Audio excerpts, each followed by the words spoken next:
एक गांव में 4 दोस्त थे, पवन, नवीन, अमित और अशोक। चारों गांव के पंचायत ऑफिस में काम करते थे।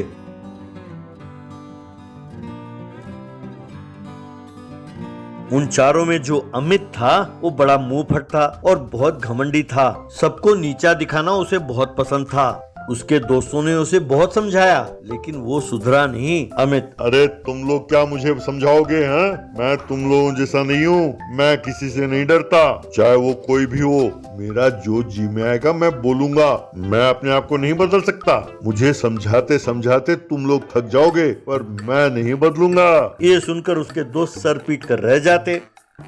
एक दिन चारों सड़क पर जा रहे थे कि तभी उन्होंने देखा कि एक घर में किसी व्यक्ति की मृत्यु हो गई थी और उसके रिश्तेदार सब रो रहे थे। हाय रे, तुम चले गए हमें छोड़ के। ये देखकर अमित, क्या गोपाल मर गया? चलो मुसीबत छूटी तो सही, चोर कमीना। चलो मरा तो अच्छा ही हुआ, धरती पर से बोझ तो हल्का हुआ। तब पवन, चुप हो जाए यार, वो सुनेंगे तो क्या कहेंगे? मरे हुए लोगों के बारे में ऐसे बोलना गलत है। उनकी आत्माएं बहुत परेशान होंगी। तब अमित, अरे जब जिंदा था तो मैं उसे बहुत गाली देता था, अब मरा है तो मैं क्या चुप रहूंगा? अगर उसकी आत्मा दुखी होती है तो इससे अच्छा और क्या हो सकता है? क्यों गोपाल की आत्मा कहाँ हो? सुनाई दे रही है मेरी गालियाँ? यूं कहा ऊपर देखते हुए और हंसते हुए।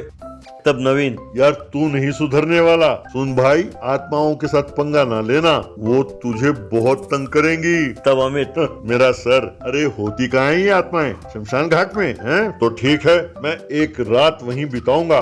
जितना शर्त लगाना है लगा लो। तब उसके दोस्तों को बहुत गुस्सा आया। तब अशोक, चलो लगी 10,000 रुपए की शर्त, तुम्हें एक पूरी रात शमशान में गुजारना होगा। अमित, मैं तैयार हूँ, आज रात को ही मैं वहाँ जाता हूँ। अंधेरा हुआ। अमित अपने साथ बियर और बिरयानी लेकर शमशान घाट पहुंचा। गुमनाम है कोई, बदनाम है कोई, किसको खबर कौन है वो, अनजान है कोई। यूं गाते हुए वहां पहुंचा। वो एक समाधि के ऊपर बैठा और बियर पीते हुए बिरयानी खाने लगा। अरे वाह, यहाँ तो बहुत शांति है। अरे ये आत्माएं कहाँ मर गई? एक आत्मा भी नजर नहीं आती। हेलो आत्माएं, कहाँ हो तुम लोग? अरे तुम्हारा पति आया है, चलो निकलो बाहर, आ जाओ। जो शाबाश, आ जाओ। अगर तुम लोग होगे तभी ना बाहर आओगे मुझे डराने के लिए।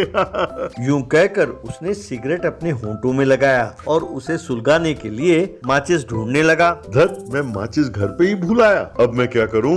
यहाँ किससे पूछूंगा माचिस? यूं सोचकर उठकर खड़ा हुआ और इधर उधर देखने लगा। तभी एक बूढ़ा माचिस लेकर वहां पहुंचा। बूढ़ा, बेटा तुम्हें माचिस चाहिए? ये लो, ले लो माचिस।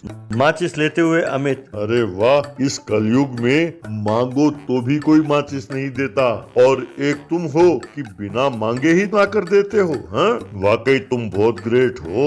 I love you. कहकर जलाने ही वाला था कि माचिस उसके हाथ से छूटकर जमीन पर गिरी। अरे ये क्या, माचिस हाथ से फिसल गई? रुको मैं उठाता हूँ। कहकर उसे उठाने झुका। तब उसने देखा कि उस आदमी के पैर नहीं थे। उसका पतलून हवा में लहरा रहा था। बस अमित का कलेजा मुंह को आया। वो धीरे से अपना सर ऊपर उठाते हुए, आपके पैर कहाँ हैं? तब वो बूढ़ा अपना मुंह खोलकर यूं हंसने लगा। तब उसके मुंह से धुआं निकलने लगा और वो बूढ़ा गायब हो गया।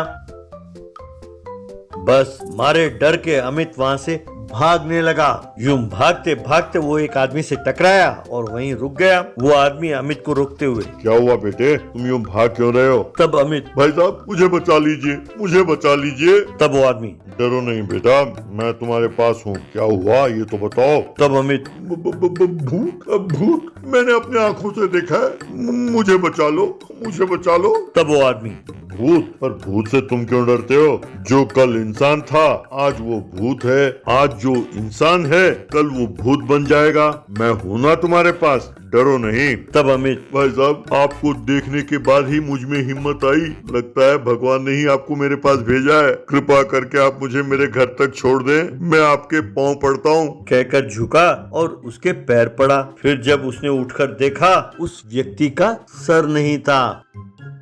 तब अमित सर, अरे आपका सर गायब है, तो क्या आप भी भूत हैं? कहकर बेहोश होकर गिर गया। उस दिन से अमित का घमंड चूर चूर हो गया और लोगों के साथ अच्छी तरह बर्ताव करने लगा और आराम से जिंदगी गुजारने लगा।